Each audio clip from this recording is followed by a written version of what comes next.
Bismillahirrahmanirrahim. Assalamu alaikum ji. We are back with another episode of Conversing Islam. This is a volunteer effort by Gandhi Center of Islamic Learning, Dallas, Texas. कि corona की वजह से हम फंस गए तो me and मेरे साथ हसन अलियास भाई हमने सोचा कि रमज़ान को यूटिलाइज़ किया जाए टू ट्रांसफ़र अल्लाह ताला's मैसेज टू आवर पीपल, क्योंकि द प्रॉब्लम इज़ कि जब तक हम अल्लाह ताला के पैगाम को ख़ुद नहीं समझेंगे, प्रॉब्लम ये कि दूसरी दुनिया तक हम दूसरे लोगों तक नहीं पहुंचा सकते उसको. So we have to now sit down इस दौर के अंदर जब it's the age of information कि हम देखें कि कहीं हमें अपनी इस्लाह करने की ज़रूरत तो नहीं है, क्योंकि जब तक हम अपनी इस्लाह नहीं करेंगे अल्लाह ताला के पैगाम के हवाले से हम दुनिया को नहीं पहुंचा पाएंगे वो पैगाम. हमारी जवाबदेही होगी. लोग कहते हैं ना कि मुसलमान पैदा होना जो है वो बड़ा अल्लाह का एहसान है. मैं कहता हूँ नहीं, अल्लाह ताला की बड़ी जिम्मेदारी है जो आप पे डाल दी जाती है जब आप एक मुसलमान माशरे में पैदा होते हैं, कि आपकी जिम्मेदारी कि अल्लाह के पैगाम को समझें ताकि आप आगे पहुंचाएं. उम्मत का भी यही मकसद होता है. तो सबसे पहले तो अस्सलाम वालेकुम हसन भाई. वालेकुम अस्सलाम. We are back. अच्छा, एक तो ये कीजिएगा प्लीज कि कन्वर्सिंग इस्लाम को एक सीक्वेंस में देखिएगा, ठीक है? अगर आपने पिछली एपिसोड्स नहीं देखी आप ज़रूर देखें, एक सीक्वेंस में देखें, बिकॉज हम एक नैरेटिव को बड़े सीक्वेंस से आगे लेके चलने की कोशिश करेंगे. सो पिछली किस्त के अंदर हम यहाँ तक पहुँचे थे कि आपका सफ़र यहाँ तक और मेरा सफ़र यहाँ तक. मैं 2 मिनट ज़रा अपना कंक्लूड करता हूँ, आप करें, और उसके बाद we are moving to an extremely important topic जिसकी जो बेस है पूरे अल्लाह के दीन की. So stay tuned for that. मैं अपनी तरफ से कहूँगा कि देखें, किसी को मैं ज़ाती तौर पे ब्लाइंड फॉलो नहीं कर रहा. गांधी साहब को इस एफर्ट को आगे लेके चलने का मकसद ये है कि बाकी तमाम जहाँ पे मैं गया, बाकी तमाम सिमतों से डिसअपॉइंट हो के मैं यहाँ पे आया, तो मुझे जो जवाबात यहाँ मिले उसको we want to highlight. So it's not a matter of blind following, it's a matter of कि where did you find your answers and we are now sharing those answers. ठीक है जी. हसन भाई, आप क्या कहेंगे कंक्लूजन में, जो आप अपना इंट्रो उस दिन दे रहे थे? देखिए, हमने अब तक जो बात की थी उस बात का खुलासा अगर मैं 2 मिनट में करूं, वो ये है कि दुनिया में चीज़ों को कबूल करने के 2 ही रास्ते हैं. या आप बगैर समझे हुए कबूल करें, या आप उस चीज़ को अपना एतराफ़ बनाएं, वो आपकी डिस्कवरी हो, आप उसको एक्सप्लोर करें. दोनों सूरतों में क्या फ़र्क होगा? दोनों सूरतों में फ़र्क ये होगा कि अगर एक चीज़ आपने अपनी इनहेरिटेंस के तौर पे ली है, ट्रेडिशन के तौर पे ली है, कल्चर के तौर पे ली है, प्रेशर के तौर पे ली है, सोसाइटी को फोर्स के नतीजे में ली है, तो वो कभी भी ना सिर्फ आपके दिल से उसको कबूल नहीं कर पाएंगे, बल्कि जिस वक़्त आपको चैलेंज दरपेश होगा, कोई उस पर सवाल करेगा, तो आप उसका जवाब भी नहीं दे पाएंगे. एक रवैया ये है. दूसरा रवैया ये है कि चीज़ों को अपना इल्म, अपना एतराफ़, अपनी डिस्कवरी बनाएं. जब आप चीज़ों को उनके रैशनल, उनकी जो एपिस्टेमोलॉजी है, उनका जो निज़ाम फ़िक्र है, उसके अंदर उतर के देखेंगे, उनका सबब, उनकी इल्लत, उनकी गर्ज़ व गायत, उसका पस मंज़र, उसको देने की वजह, तो फिर एक दूसरा रवैया जन्म लेगा. और वो रवैया क्या होगा कि आप हम्बल जगह पे खड़े होंगे. आपको जब कोई आर्गू करेगा तो आप कहेंगे कि अच्छा, मैंने इस बुनियाद पे समझा था, अगर तुम्हारी दलील इससे मजबूत है तो आओ मैं और तुम मिल के दोनों इल्म के सच्चे मुसाफिर बने और सफ़र तय करें, डिस्कवर करें सच्चाई को. तो ये खुलासा था. बिल्कुल ठीक है. 2 चीज़ें मैं कहूँगा, then we move to our very important topic. मेरे नज़दीक सबसे इंपॉर्टेंट टॉपिक है, हम उस पर जाएंगे. लेकिन एक आखिरी बात मैं हसन भाई कहना चाहता हूं कि देखिए, हमारे यहाँ फोकस किया जाता है प्रैक्टिस के ऊपर, कि नहीं प्रैक्टिस करो, बिलीव खुद आ जाएगा बाद में. मेरा ये मानना, मेरी ज़िंदगी का एक्सपीरियंस है कि नहीं, पहले आप जो बात है उसका एतराफ़ करें, अकल और इल्म की बेस के ऊपर आप उसको मानें, उस हकीकत को पूरी तरीके से पहले एतराफ़ करें, समझें. प्रैक्टिस खुद फॉलो करेगी ना. देखिए, अब जैसे जब आप समझ के किसी चीज़ पे अमल पैरा होते हैं तो फिर प्रैक्टिस आपको वबाले जान नहीं लगती. बिल्कुल ऐसी. तो जब आप ये समझ जाएंगे कि ये बात ठीक है जो कुरान में. देखिए, अगर आपको पता लगे ना कि लाल बत्ती क्रॉस करने से किसी की जान को खतरा है, महज कानून नहीं है जो आपको दे दिया गया है, तो फिर आप रात के अंधेरे में भी, जब कोई गाड़ी नहीं होगी, तो ब्रेक लगा के खड़े हो जाएंगे. और अगर सिर्फ आपने ये माना हुआ है कि ठीक है कानून है, तो फिर आप कभी भी अकेले में उसको फॉलो नहीं करेंगे. ऐसी है. तो ये फ़र्क है, ये पैराडाइम शिफ्ट बहुत ज़रूरी है हमारे मुसलमान उम्मत के लिए. मैंने हसन भाई सोचा था कि मैं शायद दुनिया को तबलीग करूँगा, जाके दुनिया को बताऊँगा, गैर मुस्लिमों को बताऊँगा इस्लाम क्या है. पता ये चला कि नहीं, सबसे पहले हमने अपनी इस्लाह करनी है. इस पर 2 मिनट आप प्लीज़ बोलिएगा कि अपनी इस्लाह करनी है पहले. अल्लाह ताला के पैगाम के अंदर जो पोल्यूशंस आ चुकी हैं उनको दूर करना है. वरना पता क्या होता है, अब गैर मुस्लिमों को पैगाम देते हैं, वो आके वापस कहते हैं यह देखो गुलामी अलाउड है। अच्छा एक सेकंड, मैं एक गैर मुस्लिम खातून, मैं इस्लाम कबूल करने के लिए तैयार हूँ, मेरी गवाही आदि क्यों है? अच्छा फिर आप कहते हैं नहीं वो इंटरप्रिटेशन हमारे नज़दीक ठीक नहीं है, वो कहते हैं जी 95% तो वही बात कर रहे हैं। बिल्कुल। तो इसलिए हम दुनिया को अल्लाह का पैगाम नहीं पहुंचा सकते जब तक अपनी इस्लाह नहीं करेंगे। इसलिए ज़रा प्लीज़ इसको let's listen to it with a self correction mode.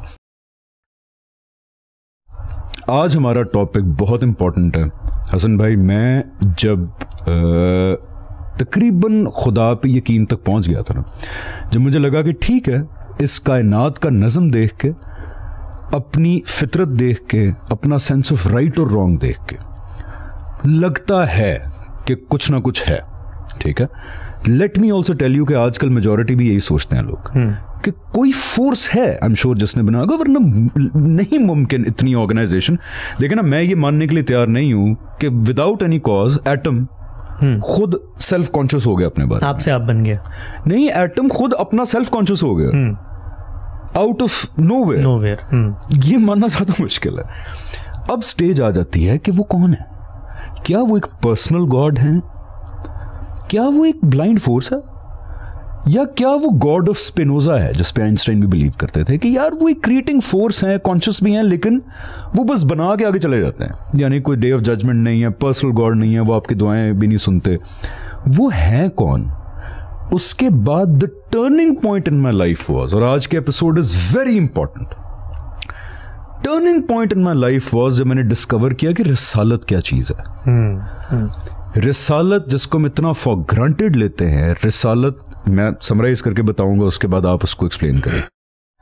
रिसालत क्या है कि जब इंसान ने फितरती तौर पे सोचा खुदा है, अकल ने भी कहा कुछ लग रहा है, फिर अंबिया आए, यानी कि खुदा की तरफ से कुछ लोग हैं, उन्होंने कहा जी जो फितरत और अकल आपकी बात कर रही है हम उसकी तस्दीक करने आए, वाकई एक हस्ती है।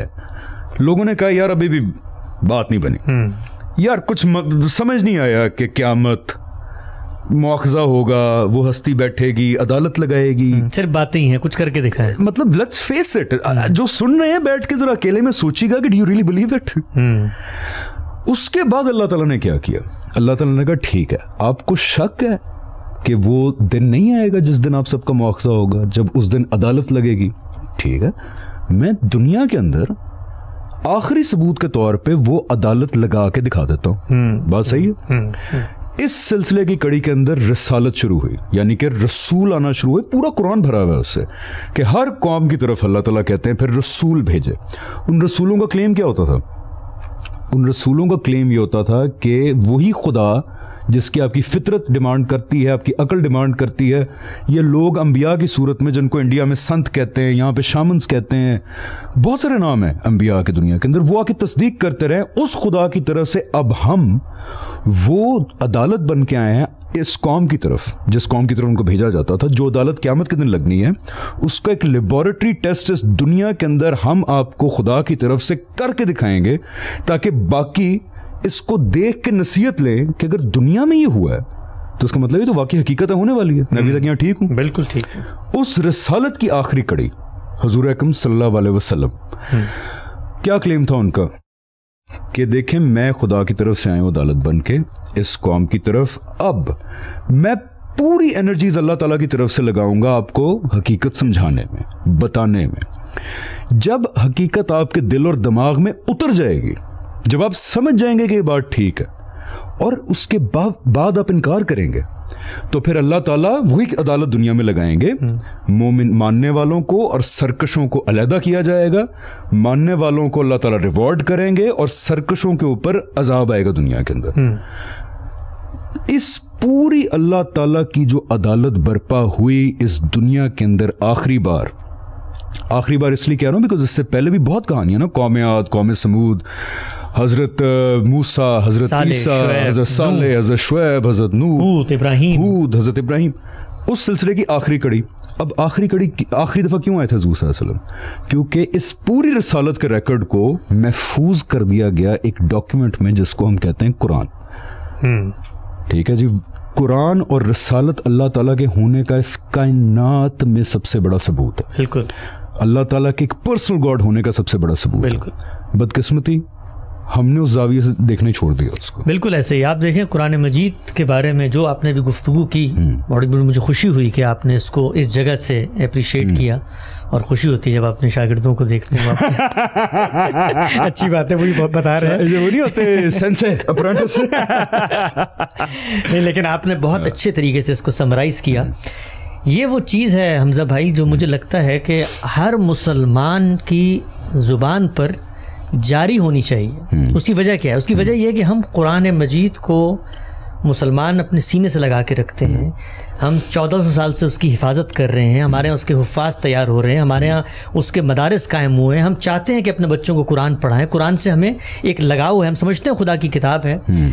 लेकिन उस कुरान के पीछे जो थीम है, वो थीम को हम जब तक अप्रिशिएट नहीं करते तो वो किताब हमारे लिए ऑनेस्टली स्पीकिंग, ये जो आपने पूरी गुफ्तगू की है, इस गुफ्तगू को निकाल दें, इसको भूल जाएं और फिर उस किताब को खोलें तो वो आपको मॉडर्न टाइम्स में एक पढ़े लिखे साइंटिफिक इंसान के लिए इररिलेवेंट किताब लगेगी, रिपेटिटिव लगेगी। आप कहेंगे कि इसमें क्या बातें हो रही हैं भाई। मैं यहाँ बैठा हुआ हूँ मसलन डेलिस में, और ये जदीद मॉडर्न दौर चल रहा है और उसके अंदर दुनिया की तरक्की और ये चकाचौंध और दुनिया के अंदर ये जिसको आप कहते हैं डिस्कवरीज, और उसमें एक किताब मुझे लेके जाती है। आओ बनी इसराइल से पूछते हैं कि हमने उनसे वादा किया था, आओ कुफार से पूछते हैं, आओ मुश्रिकीन के साथ हमने क्या किया। हो रही होती है और फिर चेंज हो जाती है, कभी इससे हो रही है, कभी मोनोलॉग, कभी डायलॉग, कभी ऊपर से कोई आ जाता है, कभी नीचे से कोई खड़ा हो जाता है, कभी जंगें हो रही हैं, कभी लड़ाइयाँ हो रही हैं। हम ये समझते हैं कि भाई दीन का मैसेज हम लेने गए एक किताब से, समझ में ये आता है कि जब खोलेंगे तो अल्लाह ये कहेगा, आओ मेरे इंसान, वेलकम टू माय वर्ल्ड, आओ मैं तुम्हें बताता हूँ जिंदगी क्या है, रोशनी क्या है, इंस्ट्रक्शन मैनुअल होगा। लेकिन हम जब उस किताब को खोलते हैं तो हमें बिल्कुल अजनबी चीज लग रही होती, ऑनेस्टली स्पीकिंग। यानी मैं इसमें मैं दयानतदारी से आपसे कहूँ कि मैं करना चाहिए, हम लोग कुरान पढ़ते हैं, सच्ची बात है। देखिए मैं भी दीन के एक तालिब इल्म की हैसियत से जब तक ये जो थीम है डिस्कवर नहीं हुआ था, ऑनेस्टली स्पीकिंग। और देखें हम मुसलमान हैं, हमें अपने आप से कम सच बोलना चाहिए। कितने मुसलमान हैं जो कुरान पढ़ते हैं, ईमान भी रखते हैं, ज़रा आप उनसे पलट के पूछें, हमसे मिलते हैं आकर, अकेले में लोग मिलते हैं कि भाई अल्लाह की किताब है, माना इसमें बड़ी हिदायत है, लेकिन ये शुरू कहाँ से होती है, इसमें बात क्या हो रही है, ये कौन है बनी इसराइल, कौन है कुरैशी, कौन है अबू लहब जी। मैं जब अपने इल्हाद के ज़माने में मैंने कुरान पढ़ा था ट्रांसलेशन के साथ, क्योंकि मैं सर्च कर रहा था, जब तक मुझे कुरान का जाविया नहीं पता था ना कि कुरान है क्या, मैंने भी पढ़ा था, यकीन जाने में मज़ीद मज़हब से दूर हो गया था। कुरान में आता ना कि हम इस किताब के थ्रू जिसको चाहे गुमराह करते हैं, जिसको चाहे हिदायत देते हैं, यानी इस किताब के थ्रू भी लोग गुमराह हो सकते हैं। I was one of them. जब मैंने सोचे समझे बगैर कि कुरान है क्या, मैंने इसको पढ़ा, मैं दूर हो गया। मैंने कहा रिपेटिटिव है, डिस्कनेक्टेड स्टोरीज हैं, कोई एक अल्लाह ताला ने दुनिया में आखिरी को पैगाम भेजा हो और वो इतना डिस्कनेक्टेड होगा।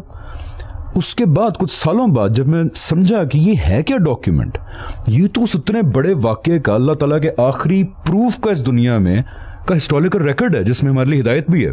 अब यकीन जाने मैं 5 दफ़ा दोबारा पढ़ चुका हूँ कुरान। देखिए यही बात और है। हर दफ़ा पढ़ता हूँ और उसके बाद मेरा मज़ीद मुस्तहकम हो जाता है बिलीफ क़यामत के दिन पे और अल्लाह ताला की। वजह क्या है? वजह यह है कि आपने पहले वो चश्मा पहना कि जिससे चीज़ सही नज़र आती है। आप जब पहले जाते थे तो आप धुंधले माहौल में जाते थे, आपको पता नहीं होता था वहाँ क्या हो रहा है। तो जो आपने खुलासा किया, मैं आपको कुरान मजीद से, खुद कुरान के अंदर से, कोई शख्स कह सकता है ना भाई ये जो आपने बड़ी लंबी शुरू में खुशनुमा तकरीर की है, ये तो आपकी अपनी लफाजी है। हाँ। ये कुरान में कहाँ है? हाँ, ये कुरान खुद कहाँ बताता है? कुरान खुद कहाँ बताता है कि मैं क्या हूँ, मैं क्या हूँ। तो आप देखिए कि कुरान मजीद को आप पढ़ें, वो आपको बताता है कि एक होते हैं नबी और एक होते हैं रसूल। बिल्कुल। नबी और रसूल में फ़र्क क्या है? नबी और रसूल में 3 चीज़ें कॉमन हैं और एक चीज़ है जो इन दोनों में मुख्तलिफ है। वो कॉमन चीज़ क्या है? नबी को भी अल्लाह भेजता है, रसूल को भी अल्लाह भेजता है। नबी भी वही के ज़रिए बात करते हैं, रसूल भी वही के ज़रिए बात करते हैं, खुद से बात नहीं करते।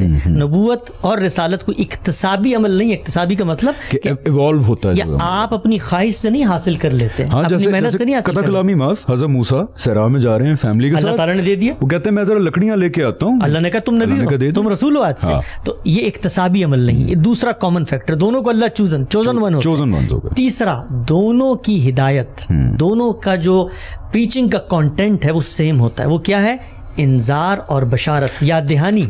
इंजार, एक सेकेंड, इंजार और बशारत 2 मिनट जरा बता दें। इंजार और बशारत को सलीस उर्दू में बता दें क्या। इंजार क्या होता है जी? इंजार है वॉर्न करना, वार्निंग, याद दहानी करना। किस चीज की वार्निंग? किस चीज की वार्निंग? उस चीज की वार्निंग जो जिंदगी का सबसे बड़ा सवाल है कि लोगों, एक दिन मौत का आने वाला है, तुमने मरना है और मरने के बाद खुदा के हुजूर में पेश होना है। तुम्हारी फितरत, तुम्हारा अंदरून, नेकी बदी का शऊर तुम्हें देकर भेजा गया है। अच्छाई बुराई करोगे, इसका हिसाब किताब होगा एक दिन। तो ये है इंजार। लोग आमतौर पे यहाँ ये भी कहते हैं, लोग इसका तर्जुमा करते हैं वो डराने के लिए आते हैं, खबरदार करने। अच्छा, लोग कहते हैं खबरदार क्यों करते हैं भाई, समझाएं ना। तो बात ये है कि जिस वक्त आप कहीं पर आग लगी हुई देखते हैं, आप देखते हैं ना बिजली के खंबे लगे होते हैं 2000 वाट, तो वहां क्या लिखा होता है? वेलकम नहीं, वहां लिखा होता है अलर्ट, वार्निंग। या जहाँ गलत काम हो रहा होता है वहाँ खबरदार करते हैं, छापा पड़ने वाला है, खबरदार होता है, वो छापा पड़ने लगा। बिल्कुल ऐसे आप देखें स्पीडिंग कर रहे होते हैं तो आपको कहते हैं खबरदार हो। तो दुनिया में आदमी क्या करता है? वो स्पीड गन लगी हुई है, आ रहा है। दुनिया में आदमी क्या करता है? इरादे और इख्तियार का सुए इस्तेमाल, गलत इस्तेमाल। तो गलत इस्तेमाल पे रोका जाता है, तंबीह की, वार्निंग दी जाती है कि अभी कर रहे हो, एक आने वाला दिन है जिस दिन तुमसे पूछा जाएगा। तो पहली चीज इंजार, दूसरी चीज बशारत। यानी यूं नहीं है कि सिर्फ वार्निंग दी, कहा रुकोगे तो फिर क्या है? Good news. वो जन्नतें हैं जिनके नीचे से नहरें बहती हैं, वो जन्नतें हैं जहाँ हमेशगी की जिंदगी तुम जियोगे, जहाँ ना माजी का पछतावा होगा, ना मुस्तकबिल का अंदेशा। और वो जन्नतें लकुम फीहा मा तश्तही, जो सोचोगे अल्लाह तुम्हारे सामने रख देगा। तो ये कंटेंट, ये 3 चीजें कॉमन है। फिर से दोहराते हैं क्या कि नबी और रसूल दोनों को अल्लाह भेजता है।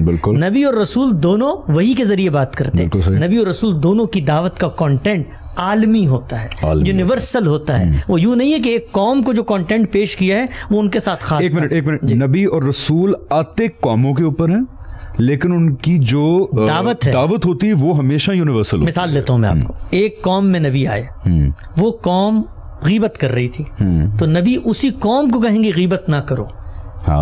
लेकिन ये जो नबी का मैसेज है गीबत ना करो, ये यूनिवर्सल मैसेज। बिल्कुल ठीक है, यूनिवर्सल मैसेज। यानी कि तमाम अंबिया और रसूल जो उनकी हिदायत थी वो यूनिवर्सल थी, तमाम की ऐसी थी। अलबत्ता भेजे वो एक कौम के लिए गए थे, फॉर दैट लेबोरेटरी टेस्ट जो अल्लाह ताला दुनिया में करके वो रसूलों के साथ खास है। और ये जो आपने बात की कि तमाम की एक थी, इसको कुरान मजीद ने सराहत से बयान कर दिया। शरअ लकुम मिनद्दीन मा वस्सा बिही नूहन वल्लज़ी औहैना इलैका मा वस्सैना बिही इब्राहीम व मूसा व ईसा अन अक़ीमुद्दीन वला ततफ़र्रक़ू फ़ीह, कि भाई जो दीन पैगंबर को कह रहे हैं, रसूलुल्लाह सल्लल्लाहु अलैहि वसल्लम को अल्लाह कह रहे हैं कि ये जो दीन हमने तुम्हें दिया ये वही है जो नूह को दिया, जो मूसा को दिया, जो ईसा को दिया, जो इब्राहिम, सब वही है। तो पैगंबरों की दावत आलमी दावत होती है। ये हो गया एक फर्क इन दोनों में।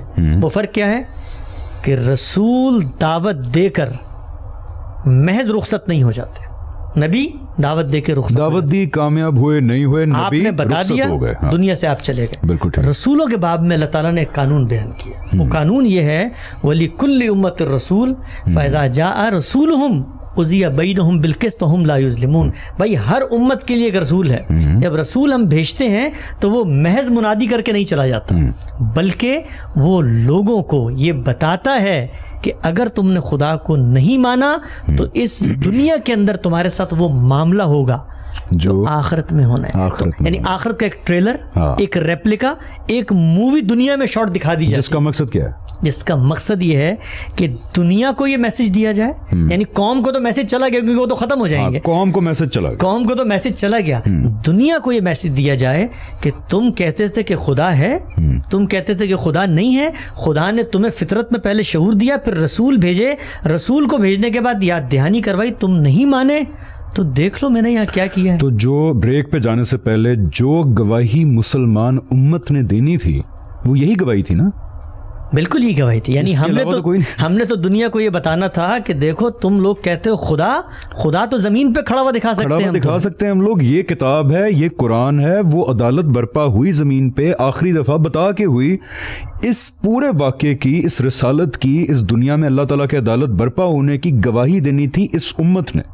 बिल्कुल ऐसी उम्मत खड़ी करने का भी यही मकसद था। बिल्कुल ही मकसद था। आप देखें ना क्या कहा, कुन तुम शुहदा अलन्नास व यकून रसूल अलैकुम शहीदा।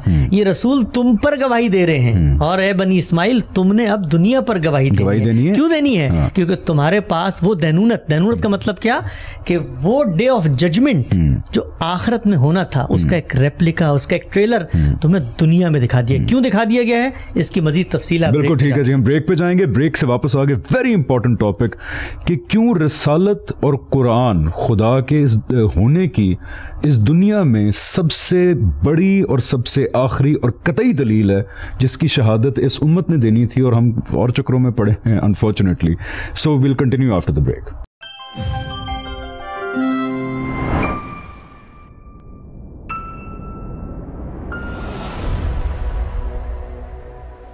जी welcome back to conversing Islam. हम बहस कर रहे हैं जो मेरी नज़र में इस्लाम, अल्लाह का पैगाम, अल्लाह के दीन की बुनियाद थी, हमारी मुसलमान उम्मत होने की बुनियाद थी कि हमने करना क्या है। उसकी बुनियाद हम डिस्कस कर रहे हैं कि कुरान और रिसालत क्या है, जो मेरे नज़दीक शायद 1400 साल से ज़्यादा जो हमें गुजर चुका है, उसकी तारीख़ में कहीं ना कहीं ये बात गुम हो गई, हम फरामोश कर गए, जिसकी वजह से आज हम एक एमलेस ये उम्मत फिर रही है जिसको पता ही नहीं कि हमने करना क्या है। हमने दुनिया से जंग करनी है, हमने पैगाम देना है, हमने अपनी इस्लाह करनी है, हमने करना क्या है। अच्छा जी सब, लेकिन right now I want to acknowledge two names. I want to acknowledge Farhan Saeed, I want to acknowledge Imran Ali, जो कि क्योंकि वॉलंटियर एफर्ट है तो वो जो घरों से आते हैं, वी नो कि आपके बीवी बच्चे वेट कर रहे होते हैं, लेकिन आप इधर टाइम देते हैं। अल्लाह आपको इसका अजर दे इंशाल्लाह ताला। And we are all very thankful. सब वॉलंटियर्स हैं, वॉलंटियर्स हैं। आप इन लोगों का जज्बा देखें रमजान के अंदर, ये इस वक्त यहाँ वो कहने को आप गांधी सेंटर के क्या हैं, प्रेसिडेंट हैं, एग्जीक्यूटिव डायरेक्टर हैं गांधी सेंटर के, लेकिन बैठे हैं वहाँ पे, हमें चाय शाय भी दे रहे हैं। छोटा हूँ मैं, छोटा मुश्ताक हमारी इस छोटी सी प्रोडक्शन के। सो थैंक यू गाइस, बहुत शुक्रिया यार, अल्लाह आपको अजर दे। अच्छा जी जल्दी हम आ गए थे यहाँ पे, रिपीट कर दूं, नबी और रसूल। जी देखिए, नबी और रसूल का फर्क वाज़े हुआ। अब कुरान ये कहता है रसूल के बारे में कुछ लॉज हैं, कुछ कानून हैं। ये लॉज और कानून क्या होते हैं भाई? अल्लाह ताला का तरीक़ाकार है। तरीक़ाकार की ज़रूरत क्यों पेश आई? हम मुसलमान हैं या हम गैर मुस्लिम हैं, इंसान की हैसियत से जब हम इस दुनिया में होते हैं, अल्लाह ये चाहते हैं कि भाई मैं तुम लोगों को अपनी जन्नत के शहरी के तौर पे मुंतखब करना चाहिए। लेकिन अगर वो चाहते तो उन्होंने तो फितरत में डाल दिया था ना। हमारे मेमोरी कार्ड के अंदर तो है शऊर, खालिक का शऊर भी, हम मखलूक हैं, हमारे अंदर इखलाकी हिस्सा, हमारे अंदर जमालियाती हिस्सा, हमारे अंदर अकली शऊर है। ये सब चीजें तकाजा करती हैं, हमारा कोई क्रिएटर है। ये कुरान कहता है ना, ये कुरान भी कहता है, ये हमारी फितरत भी का एहसास और सही और गलत का एहसास बिल्कुल ऐसे ही फितरत के अंदर। अल्लाह चाहते कुछ ना करते। अल्लाह ताला इतने रहीम, इतने मेहरबान, इतने करम फरमा है कि उन्होंने कहा नहीं, वलई यर्ज़ा लिबादिल कुफ्र, मैं नहीं चाहता कि तुम लोग मेरा इनकार करो। पहले दिन से फितरत जहाँ शुरू हुई, आप देखें सैयदना आदम अलैहिस्सलाम पहले पैगंबर है, यानी दुनिया का आगाज ही पैगंबरी से कर दिया। इन्नल्लाह हस्तफा आदम व नूहन। और ये हम हजरत आदम पे भी जाएंगे कि एवोल्यूशन वगैरह की जो ये डिबेट्स होती है ना, उस पे आगे जाएंगे। तो आदम अलैहिस्सलाम से आगाज किया और आगाज करते ही ये बता दिया कि जो कुछ तुम्हारी फितरत में है, तुम कमजोर हो, तुम नातवा हो, तुम भूल जाते हो, तुम उजलत पसंद हो, मैं तुम्हें याद करवाता रहूंगा कि तुम्हारा खालिक ऊपर तुम्हारा मुंतजिर है। अल्लाह ताला चाहते हैं हम में से ज्यादा से ज्यादा लोग उसकी जन्नत, उसकी अबदी जो बादशाहत है उसमें शरीक हो जाए। तो किया क्या उन्होंने ये किया कि दुनिया में इसका बेपनाह एहतमाम कर दिया कि भाई इन इंसानों को मैं याद रहूं। उसका सबसे बड़ा एहतमाम रसूलों को भेज करके। तो मैंने एक आयत पढ़ी थी, कुरान मजीद ने कहा वलिकुल्लि उम्मत रसूल फैज़ा जाअ रसूलुहुम क़ुज़िया बैनहुम बिलक़िस्त वहुम ला युज़लिमून। हर उम्मत के लिए एक रसूल है, जब उनका रसूल आ जाता है तो फैसला कर दिया, किस चीज़ का फैसला कर दिया। और हम कभी किसी कौम के ऊपर अजाब नहीं लाते जब तक उनके अंदर किसी रसूल को वमा कुन्ना बिमुअज़्ज़िबीन हत्ता नबअसा रसूला। किसी कौम को हम अजाब नहीं देते। क्यों नहीं देते? इसलिए लिअल्ला यकून लिन्नासी अलल्लाहि हुज्जतुम बाद रसूल, इसलिए कि अल्लाह ताला अपने बंदों पर रसूल को भेज के हुज्जत तमाम कर देते। हुज्जत तमाम का क्या मतलब है कि कल ये मेरे पास रोते हुए ना आए, हमें तो पता ही नहीं था। और अल्लाह में कहेंगे भाई नहीं पता था, फितरत में डाला नहीं पता था, अंबिया भेजे नहीं पता था, आखिर में तुम्हारे सामने वो काम जो मैंने आखिरत में करना है करके चला गया, तुम कहते हो नहीं पता था। जी, और हम ट्रैक पे रहेंगे, ठीक है, कि हुज्जत तमाम होना, यानी कि जो अल्लाह ताला के मुखातबीन हैं कुरान के थ्रू, इससे पहले इंजील के थ्रू, इससे पहले हज़रत मूसा के थ्रू, तमाम रसूलों के थ्रू, जो उनके मुखातबीन हैं, ये बात कि अब हकीकत इनके दिल में उतर चुकी है, इनको समझ आ चुकी है, इनको इनके दिमागों में भी उतर चुकी है, और अब ये हकीकत को देखकर जानते बूझते हुए उसका इनकार कर रहे हैं कि अब ये सरकश हो चुके हैं। अब इनको पता बात क्या है ये भी इंफॉर्मेशन अल्लाह ताला ही रसूल को देते हैं ना, वही के थ्रू अल्लाह ताला रसूल को देते हैं, और साथ ये भी कहते हैं कि इनमें से कोई तुम्हारे पास आकर ये उज़र पेश करे ना कि मुझ तक नहीं पहुंची तो उसको अलग कर लो।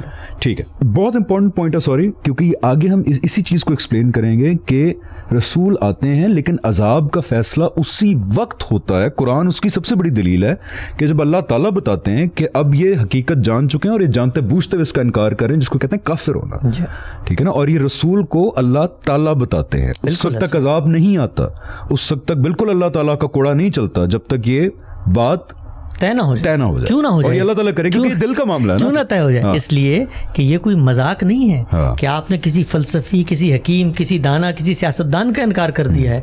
खुदा की अदालत ज़मीन पे लगी है, और खुदा की अदालत, क्या यूं हो सकता है कि खुदा जो कायनात का पालनहार है, जो दिलों के भेद जानता है, वो किसी को, यानी कायनात के लिए दलील बना रहा है आखिरत की, और वो किसी को दुनिया में बेहक कत्ल, बिल्कुल। इसीलिए हम देखते हैं हज़रत नूह की फैमिली को अलहदा किया, हुजूर अकरम सल्लल्लाहु अलैहि वसल्लम के टाइम मानने वाले। मैं इसलिए इधर आ रहा हूँ बिकॉज आगे जाके हमने ये बताना है कि क्यों हुजूर अकरम सल्लल्लाहु अलैहि वसल्लम के इस दुनिया से रुखसत होने के बाद वो दरवाज़ा हमेशा के लिए बंद हो गया कि जब हम और आप बैठ के फैसला करें कि जी हम दावत देंगे लोगों को, इस्लाम नहीं मानेंगे तो हम हमला करेंगे उन पे जिहाद करेंगे, उनको मुसलमान करेंगे, उस मुआशरे को और हुकूमत को मुसलमान करेंगे, ये दरवाज़ा हमेशा के लिए बंद हो चुका है, बंद हो गया। और आप देखेंगे, मुझे कौन बताएगा कि यार ये बंदा दिल से मान रहा है कि नहीं मान रहा, मुझे कौन बताएगा? बिल्कुल ऐसे, मेरा तो कनेक्शन नहीं है। आप देखिए कुरान मजीद ने कितनी सराहत से ये कहा, यानी हमने बात यहाँ से शुरू की थी कि जब हम कुरान पढ़ते हैं, मसलन ये जो रिसालत का पूरा तसव्वुर है, ये कैसे रिलेट करता है कुरान मजीद, कैसे कयामत तक दलील बनता है रसूल की सदाकत की और आखिरत की सदाकत की, और अल्लाह की इस अदालत की, और अल्लाह की इस अदालत की जो आखिरत में बपा होनी है। अब बताएं वो क्या स्टेजेस हैं कि अगर अब हम ये मान रहे हैं कि जी कुरान क्या है, कुरान अल्लाह ताला की इस दुनिया में जो अदालत आखिरी दफ़ा बरपा हुई एज अ प्रूफ, उस पूरी 23 साल के प्रोसेस की दास्तान महफूज तौर पे हमारे सामने, उसको कुरान कहते हैं, जिसमें हमारी अब्दी हिदायत भी है। समराइज करके बताएं कि वो क्या प्रोसेसेस हैं रिसालत के जो पेश आए। देखिए, रसूल को जब अल्लाह ताला दुनिया में भेजते हैं तो भेजने के बाद कॉमन सेंस क्या कहता है? कॉमन सेंस ये कहता है कि भाई वो अपना पैगाम पेश करें, जो लोग इनकार कर रहे हैं फिर उनके साथ मामला किया जाए। तो रसूल क्या करते हैं, क्योंकि रसूल भी एक सोसाइटी में आते हैं ना, तो सोसाइटी में आने के बाद सबसे पहले वो अपने करीबी लोगों को दावत देते हैं। तो इसको कुरान मजीद की ज़बान में इंजार कहा जाता है। इसका मैंने शुरू में जिक्र किया था, याद दहानी अपने करीब के लोगों को, और यहीं से आगाज़ होगा। यानी मुझे भी अगर कोई डिस्कवरी हो और मुझे लगे कि माशरा उसके बरखिलाफ खड़ा है तो मैं क्या करूँगा? अपने वालिद को बताऊँगा, अपने दोस्तों को बताऊँगा, छुप के बात करूँगा, इसलिए कि अगर मैं पहले दिन ही बाहर निकल आया तो फिर तो मामला वो नहीं हो सका जो मेरा मकसद था, लोगों तक बात पहुँचे। तो रसूल सबसे पहले क्या करते हैं, लोगों को जो उनके करीब हैं उनको बताते हैं, गोया एक सादे अल्फाज में प्राइवेटली दावत देते हैं। तो पहला स्टेप ये। दूसरा, इंजारे आम। अब वही कंटेंट जो वो लोगों को प्राइवेटली बता रहे थे निकलते हैं और सोसाइटी में खड़े होकर बयान करना शुरू कर देते हैं, गलियों में बयान करते हैं, जलसों में बयान करते हैं, और औकास के मेलों में बयान करते हैं, और लोगों को कहते हैं कि जो बात मैं कर रहा हूँ खुदा की तरफ से कर रहा हूँ, अपनी तरफ से नहीं।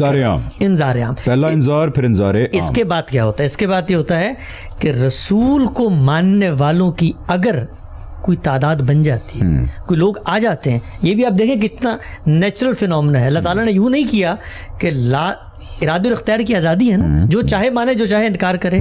तो अगर रसूल को साथी मिलते हैं तो फिर रसूल उनको लेकर क्या करता है? उनको लेकर निकल जाता है, जिसको हिजरत कहते हैं। और निकलने के बाद हिजरत के बाद उन लोगों जिनसे वो निकलता है उनसे बरात का ऐलान। हिजरत व बरात, और बरात का मतलब है कि अब हम आपसे अलहदा हो गए, हम अलहदा हो गए। एक सेकंड, ये वो प्रोसेस होता है हिजरत का कि जब अल्लाह ताला मानने वालों को और सरकशों को अलहदा कर रहे होते हैं। यानी ये इम्तिहान है ना। कहा गया कि भाई अब बताओ रसूल के साथ कौन खड़ा हुआ है। तो क्या ये उस वक्त होता है जब हुज्जत तमाम हो जाती है, यानी उस कौम पे? जिस वक्त आपने कर लिया, इसके बाद ये अलग हो गए, अब आप क्या करेंगे? उन पर इत्माम हुज्जत करेंगे जहां पर आप गए हैं, क्योंकि ये इम्तिहान इनका भी है ना, जो हिजरत कर रहे हैं। जब गए हुजूर सल्लल्लाहु अलैहि वसल्लम तो उन पे अब इत्माम भी इत्माम हुज्जत है, इन पे भी इत्माम हुज्जत, दोनों पे करना। और असल में क्या है इत्माम हुज्जत? दोबारा बता दें, आएंगे उस पे। ये इम्तिहान किसका है? ये इम्तिहान जहां एक तरफ ना मानने वालों का है, वहीं मानने वालों का इम्तिहान है। क्योंकि ये यूं नहीं है कि आप एक दफा रसूल के साथ आ गए तो आप समझे आपकी बख्शिश हो गई, नहीं, आपका भी इम्तिहान है। आप साबित कदम रहते हैं, क्योंकि आपको भी इम्तिहान पेश आएगा, आपकी भी मुखालफतें होंगी, आपको भी मैदान जंग में अपने बेटे के खिलाफ तलवार फौज में भर्ती होगा का मतलब ये नहीं है कि अब आपका इम्तिहान होगा। उसके बाद क्या है, उसके बाद वो आर्गूमेंट एक कंक्लूसिव आर्गूमेंट की तरह, यानी वो कंक्लूसिव आर्गूमेंट कि जिसको कोई झुठला नहीं सकता, उस शान के साथ रसूल पेश करता है कि किसी ने अगर इनकार करना है तो वो इनकार करे आकर आर्गूमेंट देके, वरना क्या कहेंगे, साहिर है, जादूगर है। इसका मतलब क्या है, इसका मतलब ये है कि आपके पास उसके आर्गूमेंट का काउंटर आर्गूमेंट नहीं है। ठीक, इसको कहते हैं इत्माम हुज्जत। इसका नाम है बिल्कुल हकीकत ऐसे वाज़ेह कर दी कि झुटलाना मुमकिन नहीं था। आपके पास अब कोई उज़र बाकी नहीं रहा कि आप इसको झुटला सकें। बिल्कुल ठीक। और इसके बाद क्या होता है, इसके बाद आता है अजाब। उसकी कंडीशन है, कंडीशन अगर तो आप हिजरत बरात करते हैं, आपके पास इतनी बड़ी तादाद है, तो एक कंडीशन होती है, अगर नहीं करते तो दूसरी कंडीशन होती है। इसको कुरान ने बता दिया है कि इम्मा नुरियन्ना का बादल लजी नाइदहुम औ नतवफ़ियन्ना का, रसूलों या तो हम तुम्हें जिंदगी में दिखा देंगे या हम तुम्हें उठा लेंगे और तुम्हारे बाद वो अदालत बर्पा होगी। अच्छा, ये कुरान में है, ये कुरान में, ये सैयदना मसीह के साथ हुआ। आपको उठा लेंगे और आपके बाद वो अदालत बर्पा होगी, या आपको दिखाएंगे दुनिया, आपको दिखाएंगे दुनिया इम्मा नुरियन्ना का बादल लजी नए, तुम जो अपने वादा किया आपके साथ, आओ नतवफ़ियन्ना का, हम तुम्हें उठा लेंगे। सैयदना मसीह के साथ क्या हुआ, लोगों की तादाद ही नहीं थी, ना कोई हिजरत ना कोई बरात, तो वहां पर क्या हुआ, रुखसत हो गए अल्लाह ने, बाद में अदालत बर्पा हुई, और अदालत बर्पा हो गई। और यहाँ क्या हुआ, और इसको कुरान मजीद ने इतनी वजाहत से बयान किया है। आपने कहा था कुरान क्या, एक एक आयत ये दास्तान बयान कर रही है। किस चीज़ की दास्तान, कि दुनिया में अल्लाह ताला अपनी मायत का ज़हूर करता है। ज़हूर मायत का क्या मतलब, इसका होने की दुनिया में अल्लाह ताला बताता है कि मैं रसूल के साथ खड़ा हुआ हूँ, जिंदा हकीकत के तौर पे नजर आता है। और ये आयात तो बहुत अर्ली टाइम्स की हैं, मेरे ख्याल सूरह कमर थी या कौन सी थी, जिसके अंदर पूरा नक्शा खींचा गया, बताया गया, यानी कि कता कलामी माफ। आप इमेजिन करें, ये मैं अपने, जब मैं खुद अपनी मिसाल देता हूँ, when I was in my agnostic times, I read the Quran from this point of view कि मक्का में एक शख्स हैं जिनको हम मोहम्मद रसूलुल्लाह कहते हैं, उनका क्लेम क्या है, यानी कि साथ कोई नहीं है, साथ 6-7 लोग हैं, 10-12 लोग हैं। क्लेम कितना बड़ा इस किताब के अंदर आया है कि आप देखेंगे अनकरीब हजूर अकरम सल्लल्लाहु अलैहि वसल्लम को बिशारत दी गई कि ये अपनी जो इनकार करेंगे आपका इस पैगाम का, ये अपनी पीठे मोड़ मोड़ के भाग रहे होंगे, आपको फतह नसीब होगी इनके ऊपर। इतना बड़ा क्लेम एक दफा भी नहीं आता, रिपीटेटिवली आ रहा है ये क्लेम। और आगे क्या होता है 23 साल में, कि जो उस वक्त क्लेम आ रहे हैं वो वर्ड बाय वर्ड उसी तरह होते हैं जैसे क्लेम है। मैंने इंसान की तारीख में कभी ऐसा नहीं हुआ। ऐसा कभी हुआ है कि चंगेज़ खान निकला हो, लोग कहेंगे ना एम्पायर्स तो बड़ी बनती, फतवात बड़ी होती, चंगेज़ खान निकला हो बाहर और उसने पहले ही बता दिया कि ये देखें मैं इधर जाऊंगा ये करूंगा, इधर जाऊंगा ये करूंगा, इधर जाऊंगा ये करूंगा, और ये करूंगा ये करूंगा ये करूंगा। आप देखें कि वैसे ही हुआ, रिवायतों में आता है कि रसूलुल्लाह सल्लल्लाहु अलैहि वसल्लम मक्के में ये जो आप पढ़ते हैं, इज़ा जा नसरुल्लाहि वल फत्ह वरअयतन नास यदखुलूना फी दीनिल्लाहि अफ़वाजा, ये मक्के की सूरत है, मक्के की सूरत। रसूलुल्लाह सल्लल्लाहु अलैहि वसल्लम कहते हैं, रिवायतों में आता है, इशारा करके बताया यहाँ गिरेगा, यहाँ गिरेगा इनका सरदार, यहाँ मरेगा ये। और हम क्यों श्योर, एक second, for my atheist friends, agnostic friends, हम क्यों श्योर हैं ये सारी चीज के, बिकॉज कुरान के अंदर है ये सारी चीजें। देखिए कुरान के अंदर तो ये हैं, लेकिन कुरान ने जो हकीकत बताई है वो जमीन पे नजर आती है। जाइए जाकर देखिए, वो खुदा का घर आज भी मौजूद है, आज भी मौजूद है। वो घर जो शिर्क का आलमी अड्डा बना हुआ था, आज तौहीद का मरकज है। ये कैसे हो गया? ये उस रसूल के जरिए हुआ। और देखिए कुरान मजीद ने किस शान से कहा है कि हमने लाजिम कर दिया है, लअग़लिबन्ना अना व रसूली, इस रसूल को हम गलबा देंगे, इस रसूल को हम और पता है क्या कहा रसूल को? रसूल को कहा अकुफ़ारुकुम खैरुम मिन उलाइकुम अम लकुम बराअतुम फिज़ ज़ुबर, ये जो तुम्हारे मुनकरीन हैं ये क्या उनसे बेहतर है जो पिछले वाले थे, या इनके लिए कोई इम्यूनिटी, कोई इस्तिस्ना रख दिया गया? इनके साथ भी यही होगा। और कहा कि ये अजाब तो है और आखिरत का अजाब अशद्दु व अबका, इससे भी सख्त है।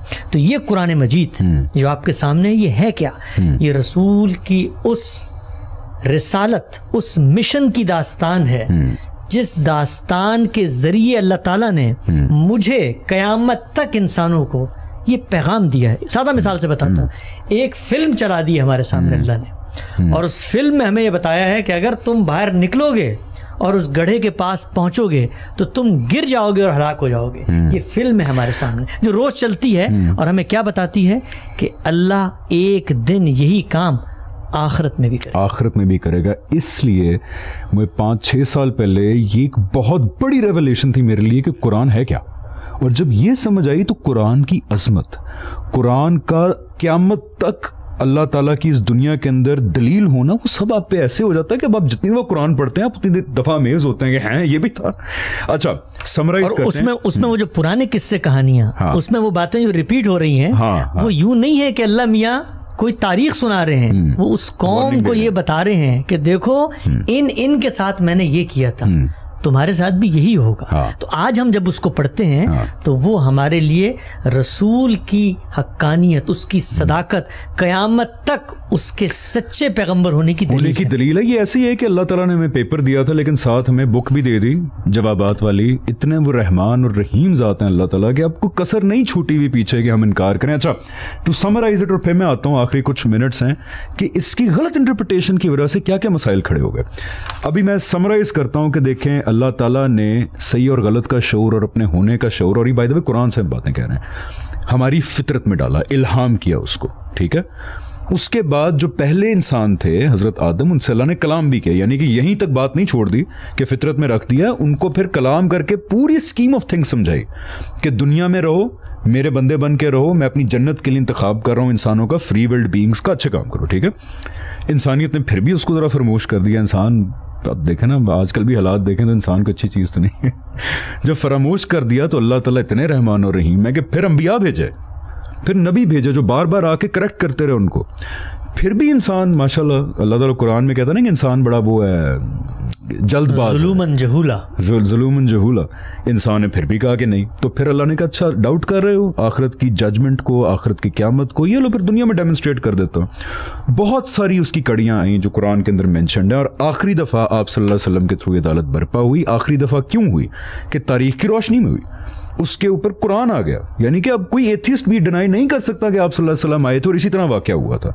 यानी कि अब नबी और रसूल तो नहीं आएंगे क़यामत तक, अब ये कुरान अल्लाह ताला खुद इस ज़मीन पे कुरान की सूरत में मौजूद है। बिल्कुल ऐसे ही, ठीक है जी। अच्छा, आप कागज़ में आपको 10 में 10 नंबर दे दूं, खुलासा आपने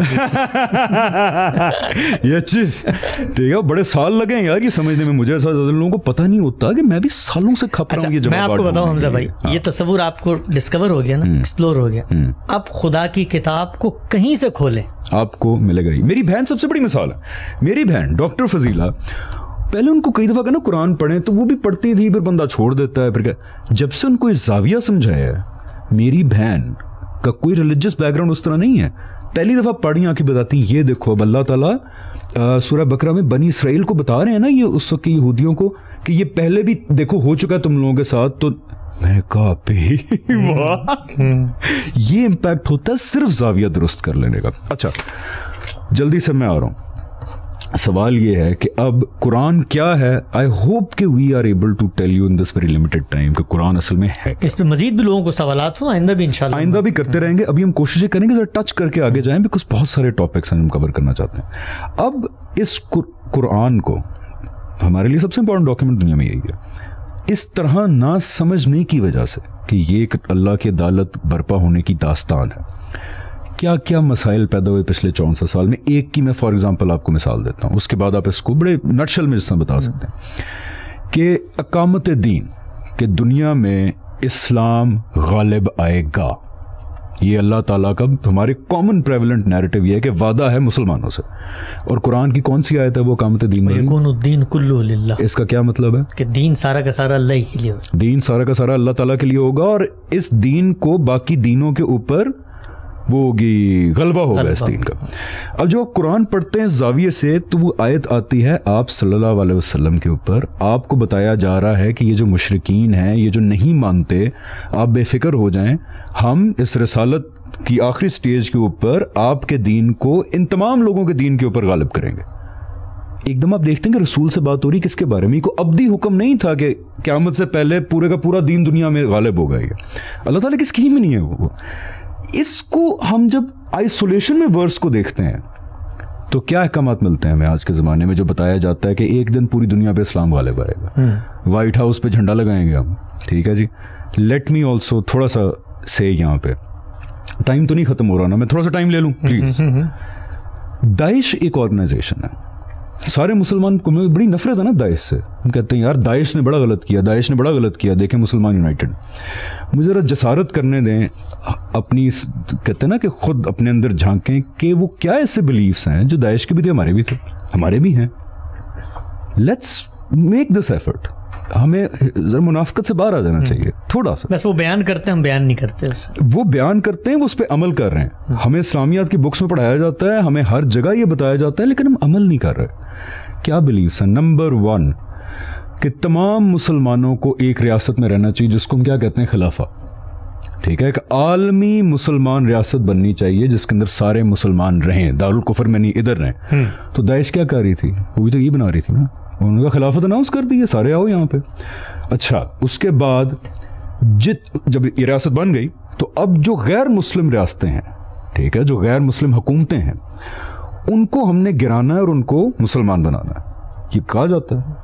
ये बॉर्डर शॉर्डर जो है ये सब नॉनसेंस है, ये तो साइक्स पीकॉट के बनाए हुए बॉर्डर्स हैं, ये नहीं होने चाहिए। तो दाइश क्या कर रही थी? ये कर रही थी ना, सीरिया और इराक का बॉर्डर तोड़ा उन्होंने कहा मुसलमान एक होने चाहिए। ठीक है, कोई बात आ गई। फिर हम कहते हैं यार नहीं, लेकिन वो देखे ना यजीदियों पे हमला करके उन्होंने स्लेव्स बना लिए थे, गुलाम बना लिए थे। तो हमारे क्या मौदूदी साहब, डॉक्टर इसरार साहब बैठ के नहीं कहते कि गुलामी इस्लाम में जायज़ है? कहते हैं, हमें नहीं पढ़ाया जाता ये गुलामी जायज़ है इस्लाम में। अच्छा, वो कहते हैं कि यार ये देखें गले काटने की वीडियोज़ आती हैं, तो क्या तकतील के हुक्म हमें नहीं पढ़ाया जाता कि इनको दर्दनाक तरीके से मारो, उनको दर्दनाक तरीके। मेरा सवाल ये है कि दाइश का कोई, आप 1 2 3 नज़ाबाज भी आ गया, कोई एक बिलीफ दाइश का ऐसा है, मुझे करेक्ट कर दें, कि जो हमें मेन स्ट्रीम इस्लामिक नैरेटिव में नहीं पढ़ाया जाता? कोई एक बिलीफ? देखिए, यही वो चीज़ है ना। हाँ। यही वो चीज़ है कि जब हम कुरान मजीद के इस मकसद को नहीं समझते, रसूल की रिसालत के मनसब को नहीं समझते, उसके साथ खुदा के किए हुए वादों को नहीं समझते, तो वो गलती होती है जो हमारी बदकिस्मती से मजहबी फ़िक्र से हुई। यानी जिस चीज़ की तरफ आपने सॉरी, डॉक्टर इसरार अहमद साहब ये नहीं कहते थे, वो बहुत हम उनकी क़ीदत करते हैं। मैं सब बताने का मकसद ये है कि मेन स्ट्रीम नैरेटिव में कितना ज़्यादा है कि सेकंड के नॉन मुस्लिम्स एक इस्लामी रियासत में सेकंड क्लास सिटीजन्स होंगे। ये तो देखें, एक बात है ना, पहले तो उनके साथ जो मामला किया जाएगा वहाँ से शुरू करें ना, कि जब रसूल को ये कहा कि जो इनकार करता है उसको दुनिया से ख़त्म होना पड़ेगा, तो आपने किया क्या? अगर इन अहकाम को रसूल की रिसालत के पस मंज़र में नहीं समझा तो कुफर, शिर्क और इर्तिदाद क्या थे? ये खुदा के जुर्म थे। हाँ। खुदा जमीन पे उतरा हुआ था, खुदा लोगों के लिए सबक बना रहा था उसको। हाँ। तो आपने क्या किया कि रसूल की रिसालत के मनसब पर जिसका रास्ता अल्लाह ने क़यामत तक बंद कर दिया है, अमलन हम खुद बैठ गए और हमने ये कहा कि जो काम रसूल करता था वो काम हम भी करेंगे। और जो आपने मिसाल दी यहाँ पर, ये मिसाल बड़ी दर्दमंदाना मिसाल है। यानी ये यूँ नहीं है कि वो लोग, पहले मुझे आप बताएं कोई एक दाइश का बिलीफ है जो बाकी हम लोग प्रेवलेंटली नहीं बिलीव करते? बिल्कुल ऐसे ही, बल्कि आप इसको देखिए, हर मजहबी तहरीक जो उठी है, आप उठाएं इसको, इख्वानुल मुस्लिमीन से लें, उसके बाद आप आगे चलें, यहाँ पर मेहदी सुडानी उठे, वहाँ अफगानिस्तान के अंदर अलकायदा बनी। आप पढ़ें ज़रा खोस्त का वो फतवा उसामा बिन लादेन का, उसमें वही आयात हैं, उसके सरे उन्वान वही चीज़ें लिखी हुई हैं जो रसूलुल्लाह सल्लल्लाहु अलैहि वसल्लम को अल्लाह ताला सूरह तौबा में बयान कर रहे हैं कि अब ये वक्त आ गया है, फ़क़्तुलुल मुशरिकीन हैसु वजदतुमूहु खुज़ूहु वहसुरूहु वक़ुदू लहुम कुल्ला मरसद, कि अब ये नहीं बचेंगे। क्यों? खुदा के अज़ाब की ज़द में आके। तो होता क्या है, ये बहुत बड़ी, जिसको आप कहते हैं बदकिस्मती है, कि रसूल की रिसालत की वो दलील जो क़यामत तक मेरे ईमान पर कायम रहने की वजह बननी थी, मैंने क्या किया? मैंने उसको उठाया और खुदा का वो काम जो खुदा ने नहीं किया मैं करने खड़ा हो गया। आप देखिए खुदा क्या कहता है, काना नासु उम्मतुम वाहिदा, तमाम के तमाम लोग एक ही तरह थे, उनमें इख्तलाफ हुए तो फिर हमने अंबिया भेजे। भाई खुदा की हुकूमत तो कायनात पे कायम है। जहाज में जाते हैं, कभी देखा है नीचे बादल नजर आते हैं? खुदा की हुकूमत तो अकनाफे आलम में है। खुदा की हुकूमत हमारी मुंतज़िर होगी, अक्साए जहां में मार के तो झंडा लहराएंगे। खुदा की हुकूमत तो आप देखें एक एक नफ्स के ऊपर, अभी कोरोना आया हुआ है, नजर आ रही है खुदा की हुकूमत, ये किसने कायम किया है? किसी तहरीक ने की है, किसी जदोजहद ने की है, किसी मेहदी सूडानी, किसी उसामा बिन लादेन, किसी बगदादी ने की है। खुदा की हुकूमत तो ज़र्रे ज़र्रे पर कायम है। हम कौन होते हैं खुदा की हुकूमत कायम करने वाले? तो गलती क्या होती है? ये इतनी बड़ी गलती है कि जिससे ना सिर्फ ये कि रसूल की रिसालत का वो पैगाम जिसको लेके हमने दुनिया में जाना था, लोगों को अल्लाह की तरफ लाने के लिए हम जाते हैं लोगों के गले काटने के लिए। अस वर्सेस यू, मेरे ख्याल कितना टाइम रह गया अभी हमारे पास? टाइम खत्म हो चुका है। मैं सिर्फ ये कहना चाह रहा हूँ, बहुत अच्छा पॉइंट था कि वो जो हमने काम करना था, जो एपिसोड के शुरू में डिस्कस किया था कि ये जो रिसालत, अल्लाह ताला की अदालत दुनिया में आखिरी दफ़ा बर्पा हुई, अल्लाह ताला के होने का सबसे बड़ा सबूत उसकी दास्तान कुरान, इसको समझ के हमने पूरी दुनिया को गवाही देनी थी, शहादत देनी थी कि ये देखो क्या हुआ, ये देखो क्या हुआ। गलत समझने की वजह से, कुरान की वर्सेस को इंडिविजुअली लेने की वजह से नतीजा क्या हुआ? उस इवेंट को दोहरा रहे हैं और नाकामी हो रही है, नाकामी पे नाकामी हो रही है। और इस वक्त क्या हो रहा है कि बजाय लोगों को पैगाम देने के मोहब्बत से, बजाय उस आदमी को जो कि लेट्स सपोज माज़अल्लाह ब्लास्फेमी कर देता है, बजाय उसके बाद जाने के पूछने के बेटा क्या हुआ है, आप क्या ज़हनी मरीज हैं, आपको कुछ समझ नहीं आई बात, हम कहते हैं मार दो, काट दो पूरी दुनिया के अंदर, तो वो आसन यूं बन गया ना। एक जुमला सिर्फ यहाँ कर दूं, वो ये, इससे किसी को गलतफहमी ना हो कि जब कुरान हमें रसूल की दास्तान के तौर पे मिला है तो अब वो क़यामत तक के लिए है, उसमें कानून भी है और उसमें हिकमत भी है, ईमान और इखलाक की बातें भी हैं और उसके अंदर शरीयत भी है, वो क़यामत तक के लिए है, मैंने उस पर अमल करना है। लेकिन ये पूरा थीम जिसमें कुरान खड़ा हुआ है वो इस मिशन के साथ खास है जो रसूलों के साथ अल्लाह की सुन्नत का वजूद पजीर होती है दुनिया के अंदर। वो तो आपके और मेरे लिए नहीं है कि हम फैसले करें, यानी उसमें शरीयत भी है, वो शरीयत क़यामत तक के लिए मैं उसका पाबंद हूँ। क्या वजह है उसकी? क्योंकि वो इंसान को मुखातब करके दी गई। जैसे वो कुरैश की ज़रूरत थी ऐसे वो मेरी ज़रूरत है, जैसे वो बनी इसराइल की ज़रूरत थी ऐसे वो मेरी ज़रूरत है। तो वो अबदी अहकाम है, अबदी अहकाम भी है, लेकिन कुरान खुद बताता है कि ये वाले अबदी अहकाम है, ये हमें तो करने की ज़रूरत ही नहीं है, जिसने भेजा वही बताएगा कि क्या अबदी है और क्या वक्ती है। हाँ, इसी के ऊपर हम आगे अब एपिसोड्स में जिस तरह मामला खुलता जा रहा है, अब हम आते जाएंगे कि कुरान किन चीज़ों को एड्रेस करता है जो अब्दी शरीयत है, किन चीज़ों को एड्रेस करता है जो रिसालत के लिए ख़ास थे। और बाय द वे ये हमारे ओपिनियंस नहीं है, कुरान के अंदर मौजूद हैं ये बातें। कुरान खुद बताता है आपको कि मैं क्या कह रहा हूँ, मैं किसको कह रहा हूँ, वो बात कब तक के लिए, क्या क़यामत के लिए, उसी वक्त के लिए, ये कुरान खुद बताता है आपको। So will move to that. अभी सिर्फ समराइज्ड एक गुजारिश ये है आप लोगों से कि कुरान क्या है और रसालत क्या है, इसके ऊपर तो जितनी भी बात की जाए कम है, लेकिन ज़रा थोड़ा सा सोचिए कि अल्लाह ताला चाहते तो सिर्फ 20-25 बातें ही उतार देते, कुछ कमांडमेंट्स उतार देते। क्या वजह कि इतनी बड़ी किताब, स्टोरीज हैं उसमें, लेसन्स हैं उसमें, कभी किससे बात हो रही, कभी किससे बात हो रही है। तो ज़रा सोचेंगे क्या हमसे गलती तो नहीं हो गई पिछले 300-400 साल से? क्या हम गलत इंटरप्रिटेशन के तहत इसकी किसी गलत अकीदे के पीछे तो नहीं चल पड़े? क्या हमारा ये फ़र्ज़ है इस दुनिया के अंदर कि हम दुनिया के अंदर से कुफर ख़त्म करें, तदा ख़त्म करें, लोगों को जन्नत और दोज़ख के फ़ैसले करें, उनको मुसलमान ज़बरदस्ती कराएं हमले करके? नहीं है ये। सो will continue this discussion, very important. और अगली एपिसोड में हम आपको एक पोएम भी जो है वो सुनाएंगे। क्या वो पोएम जो है वो असल में पोएम नहीं है, वो नोहा है। नोहा है वो चीख है, वो पुकार है इंसानियत के अंदर से कि जिस वक़्त पैगाम की इंटरप्रिटेशन का रुख गलत हो जाए तो उसके नताइज क्या निकलते हैं। हमारे गली मोहल्ले चीख उठे हैं और खून की नदियां बह पड़ी हैं। तो वो नज़म जो है हमारे एक दोस्त ने यहाँ लिखी है, जवाबी बयानिया, जो गांधी साहब ने, उनको इनवाइट भी करेंगे। ये जो री इंटरप्रेट किया है ना गांधी, ये जो पूरी चीज़ है, देखें हम तो इस्नाद करते हैं इल्म का, ये गांधी साहब और उनका जो मकतबा फ़िक्र है मौलाना हमीदुद्दीन, यानी ये बिखरा हुआ तस्वुर मौजूद था तारीख में, मौजूद था, बिल्कुल ऐसे ही था। यानी क्योंकि मैं आपसे पूछना चाह रहा हूँ जल्दी से कि ये रिएक्शनरी तो नहीं है बयानिया कि यार दुनिया में 9/11 हो गया, आप देखें मगरब के अपोलोजिस्ट हैं, ये अमेरिका में बैठे हैं, रिएक्शनरी है कि हम तो बुरे नहीं हैं, ये ऐसा मामला तो नहीं। देखिए हमारा बयानिया जो है वो ना कोई फ़लसफ़ा है, ना अक्ल है, ना कोई इस्तिंबात है। हमारा बयानिया तो कुरान मजीद के अल्फाज से जन्म लेता है। कोई कहता है रिएक्शन है, अल्फाज में डाल के बता दे कि ये रिएक्शन था। कोई कहता है कि सच्चा है तो अल्फाज से उसकी तायद होगी।